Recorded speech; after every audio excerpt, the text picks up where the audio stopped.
بسم اللہ الرحمن الرحیم۔ السلام علیکم۔ امید کرتی ہوں آپ سب لوگ خیریت سے ہوں گے۔ محترم ناظرین، ذی الحجہ کے پہلے 10 دن یکم سے 9 ذی الحج تک اسلامی سال کے سب سے زیادہ فضیلت والے دن ہیں۔ ان دنوں میں عبادات کا ثواب بہت زیادہ بڑھ جاتا ہے۔ ان میں کیے جانے والے اہم کام یہ ہیں۔ پہلا کام جو آپ نے کرنا ہے وہ ہے ذکر و تسبیح، تحمید و تکبیر، یعنی تسبیح، حمد اور تکبیر کا بار بار آپ نے ورد کرنا ہے۔ تکبیرات تشریق: اللہ اکبر، اللہ اکبر، لا الہ الا اللہ واللہ اکبر، اللہ اکبر وللہ الحمد، یہ آپ نے کثرت سے پڑھنا ہے۔ فرض نماز کے بعد پڑھنا سنت موقدہ ہے۔ بازار، گھر، سڑک، ہر جگہ بلند آواز سے پڑھنا مردوں کے لیے مستحب ہے۔ تحلیل یعنی لا الہ الا اللہ کا ورد کریں، تسبیح یعنی سبحان اللہ کہیں، تحمید یعنی الحمدللہ کہیں، اور استغفار یعنی استغفر اللہ کہہ کر مغفرت طلب کریں۔ دوسرے نمبر پہ جو کام کرنا ہے وہ ہے روزہ رکھنا۔ خاص طور پر 9 ذی الحج یعنی یوم عرفہ کا روزہ رکھنا بہت زیادہ ثواب رکھتا ہے۔ رسول اللہ صلی اللہ علیہ وآلہ وسلم نے فرمایا، یوم عرفہ کے روزے کے بارے میں اللہ سے امید رکھتا ہوں کہ وہ پچھلے 1 سال اور اگلے 1 سال کے گناہوں کا کفارہ بن جائے گا۔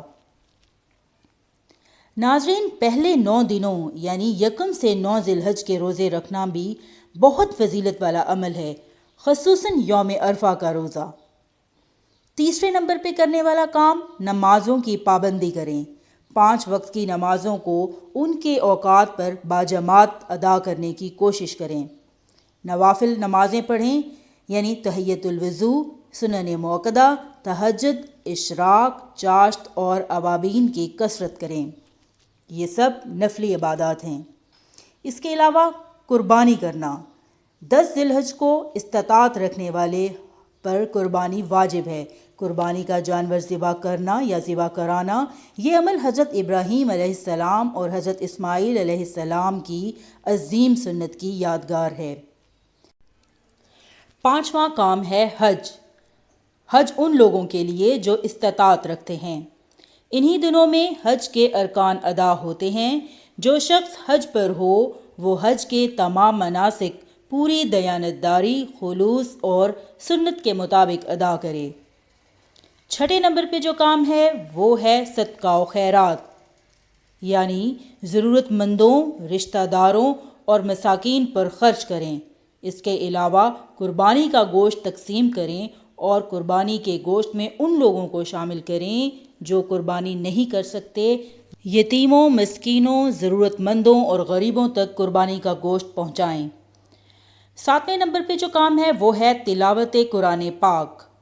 قرآن مجید کی تلاوت کریں اور اس پر غور و فکر کرنے میں زیادہ سے زیادہ وقت گزاریں۔ اس کے علاوہ 8ویں نمبر پہ جو آپ نے کام کرنا ہے وہ ہے نیکی اور صالح اعمال میں اضافہ۔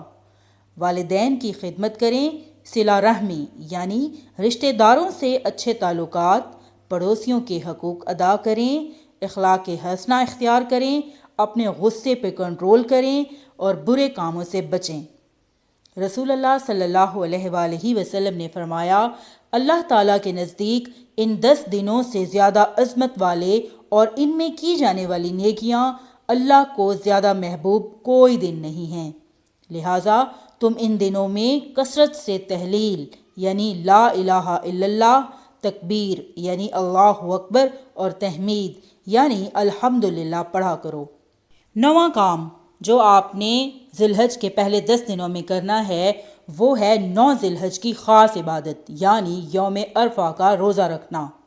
یہ وہ لوگ رکھیں گے جو حج پر نہیں گئے۔ اس دن آپ خصوصی دعائیں مانگیں۔ یوم عرفہ کی دعا قبولیت کے اعتبار سے بہت اہم دن ہے۔ اس دن آپ زیادہ سے زیادہ استغفار کریں اور اپنے رب کو راضی کریں۔ 10واں کام جو آپ نے کرنا ہے وہ ہے اعتکاف۔ اگر ممکن ہو تو مسجد میں اعتکاف بیٹھیں۔ جو شخص حج پر نہیں گیا وہ اپنی مقامی مسجد میں کم سے کم 1 دن اور 1 رات کا اعتکاف کر سکتا ہے۔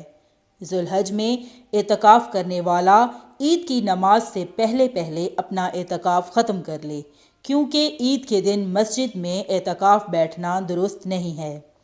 ناظرین، ان 10 دنوں کا اصل مقصد اللہ کا ذکر، شکر اور عبادت میں مشغولیت ہے۔ جتنا ہو سکے نیک اعمال کریں، خصوصاً ذکر و تکبیر، روزہ، نماز، صدقہ اور قربانی کو اپنی استطاعت کے مطابق بڑھا دیں۔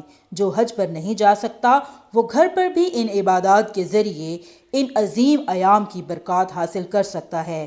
ان دنوں میں کی گئی دعائیں بھی خصوصی طور پر قبول ہوتی ہیں۔ ویڈیو کو لائک کریں، اپنے فرینڈز کے ساتھ شیئر کریں اور چینل کو سبسکرائب کریں اور دعا مانگتے رہیں۔ ربنا آتنا فی الدنیا حسنۃ وفی الآخرۃ حسنۃ وقنا عذاب النار۔